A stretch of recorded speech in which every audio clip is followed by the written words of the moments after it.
இறைவன் மனிதனை படைத்து இந்த பூமியிலே வாழுங்கள் என்று சொல்லிவிட்டு அவர் போய்விட்டார். அதன் பிறகு இயேசு கிறிஸ்து வந்தார், மனிதனாக வாழ்ந்தார். பல வசனங்கள் எழுதி வைத்துவிட்டு அவரும் சென்று விட்டார்.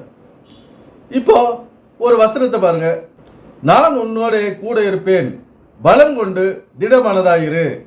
யோசுவா 1ஆம் அதிகாரம் 5-6 வசனங்கள் அப்படின்னு சொல்லிட்டு சொல்லியிருக்கு. இங்கே வசனங்களில் எழுதி வைத்திருக்குது.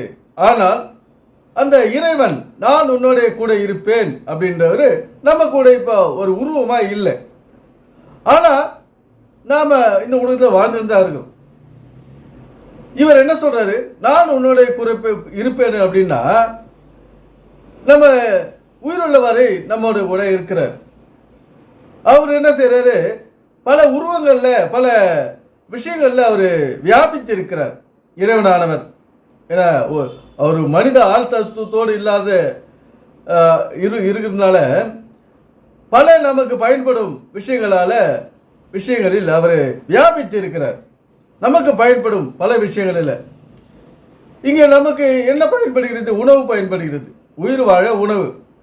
அதுக்கப்புறம் வீடு, நிலம், காற்று, ஆகாயம் எல்லாம் தேவைப்படுது.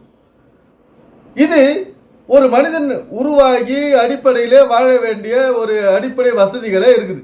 இதெல்லாம் இந்த காற்று, நெருப்பு, நீர், நிலம் எல்லாத்திலையும் இறைவன் வியாபித்து இருக்கிறார்.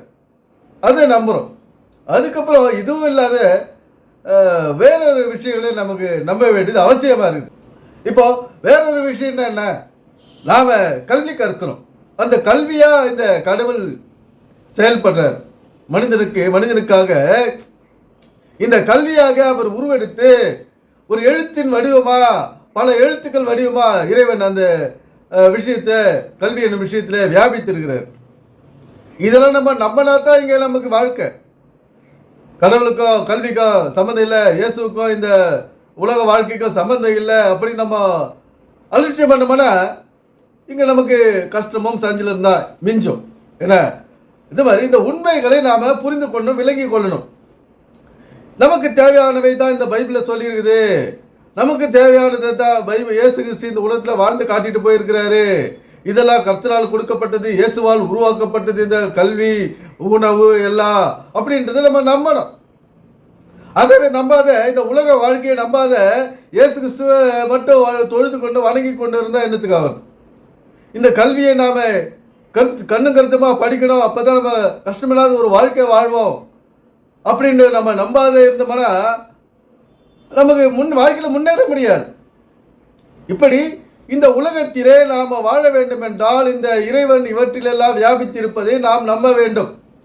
நம்பி அதனுடைய செயல்படுத்தினால்தான் நமக்கு ஒரு செழிப்பான, ஆனந்தமான, இன்பமான வாழ்க்கை கிடைக்கும். இதைத்தான் பைபிளில் சொல்லியிருக்குது. இதைத்தான் இயேசு கிறிஸ்து வலியுறுத்தி இருக்கிறார். நான் உன்னோட இருப்பேன் அப்படின்னு சொல்லிட்டு, நீ கலங்கவும் வருந்தவும் வேண்டாம் அப்படின்னு சொல்லிட்டு.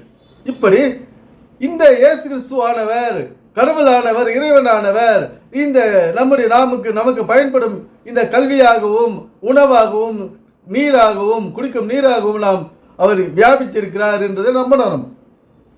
அதை நம்ம சரியாக கையாண்டாதான் நமக்கு ஆரோக்கியமான ஒரு வாழ்க்கை நமக்கு கிடைக்கும். அதனால்தான் இதெல்லாம் நம்ம உயிர் வாழத்தான் இதெல்லாம் படைச்சிருக்காரு. சும்மா இதை உதாசீனம் பண்ணிட்டு கடவுளை மட்டும் உயர்த்திட்டு இயேசு கிறிஸ்து மட்டும் உயர்த்தி பாட்டு பாடிட்டு கைத்தட்டிட்டு போயிருந்தீங்க ஒரு அர்த்தமும் கிடையாது. நாம் இந்த உலகத்திலே செழிப்பாகவும் வாழ வேண்டும் என்று தான் இந்த விஷயங்கள் எல்லாம் வச்சிருக்கிறார். அந்த ஒரு ஒரு வட்டத்துக்குள்ள வருது பாருங்க, ஒரு சைக்கிள். இதெல்லாம் ஒரு வீலுக்கு, ஒரு சைக்கிளுக்கு வீலுக்கு போக்ஸ் எவ்வளோ முக்கியமோ அது போல வாழ்க்கையின வட்டத்தில் இந்த விஷயங்கள் எல்லாம் நமக்கு முக்கியம். உணவு, உடை, இருப்பிடம், கல்வி எல்லாம் இதெல்லாத்தையும் இல்லாத நான் வெறும் வீலை வச்சு மட்டும் நான் வெயிட்டை ஏற்றி ஓட்டுவேன்னா அந்த வீல் நசுங்கி தான் போயிடும். இந்த உண்மைகளை நாம் விளங்கி கொள்ள வேண்டும் நண்பர்களே.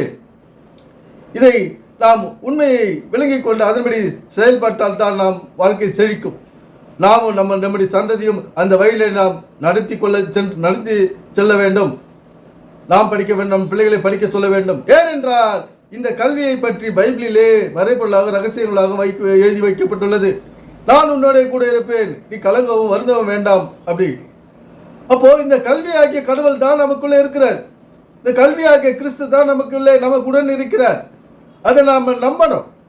ஏன்னா படிப்பு முக்கியம் இல்லை, எனக்கு பாட்டு பாடணும், இயேசு கிறிஸ்து பாட்டு பாட தான் முக்கியம், கல்வி முக்கியம் இல்லை, இயேசு கிறிஸ்து ஆகிய கடவுள் ஆகிய அவரு தான் நான் மனது தான் எனக்கு முக்கியம், என்னுடைய சரீரம் முக்கியம் இல்லை, நான் சபைக்கு போகிறது தான் முக்கியம்னா இங்கே ஒரு வேலையும் ஆகாது. நமக்கு கிடைக்கும் ஆன்சர் 0 தான். இந்த பைபிளுடைய கருப்பொருளையும் மையப்பொருளையும் நாம் விலக்கிக் கொள்ள வேண்டும். அதன்படி செய்தால்தான் நீங்கள் வாழ்க்கையில வெற்றி. எனவே சிந்திப்போம், செயல்படுவோம். நன்றி, வணக்கம் நண்பர்களே.